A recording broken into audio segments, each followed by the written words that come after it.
I want to take you through an overview of the book of Joshua. Now, a good tagline for the book of Joshua is living out a courageous faith, because that's what we see going on. God's people are asked to live out a courageous faith.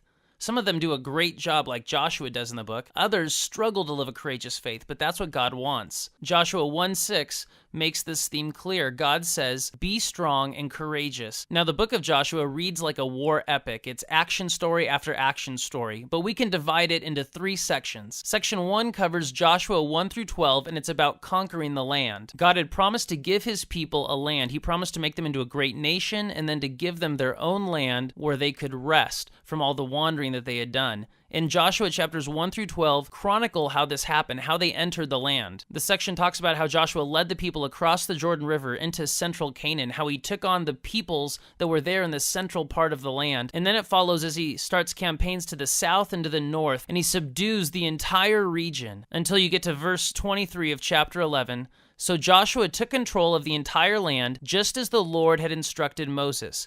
He gave it to the people of Israel as their special possession, dividing the land among the tribes. So the land finally had rest from war. It was about a 5 to 7 year process to defeat the inhabitants of the land. And Joshua led the people. But not just Joshua, really God led the people. You see, in Joshua 1 through 12, you see that God is a warrior. He fights for his people. But then we come to Joshua 13, and that leads us to the next section, which is Joshua 13 through 22, which is about dividing the land. You see, conquering the land was only one step of the process. God had also promised to give the people a land that they could rest in. In fact, he had made it so that each tribe would have their own special piece of the land. And so chapters 13 through 22 talk about that process. Joshua 21:44 through 45 sums it up. And the Lord gave them rest on every side, just as he had solemnly promised their ancestors. None of their enemies could stand against them, for the Lord helped them conquer all their enemies. Not a single one of all the good promises the Lord had given to the family of Israel was left unfulfilled. Everything he had spoken came true.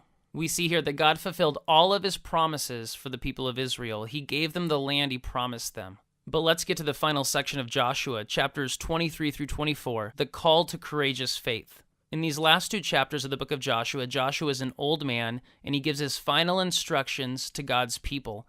Not just God's people back in his day, but to us today. And here's what he says, verse 15, chapter 24. "But if you refuse to serve the Lord, then choose today whom you will serve. Would you prefer the gods your ancestors served beyond the Euphrates? Or will it be the gods of the Amorites in whose land you now live? But as for me and my family, we will serve the Lord." Joshua reminds us with his final words that we have a choice. Are we going to serve God or not? Are we going to obey God or not? Are we going to trust in God or are we going to reject God?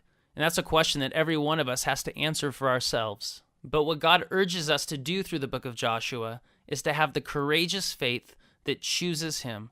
No matter what we face, no matter the struggles, no matter the enemy in front of us, God wants us to have a courageous faith that always chooses him.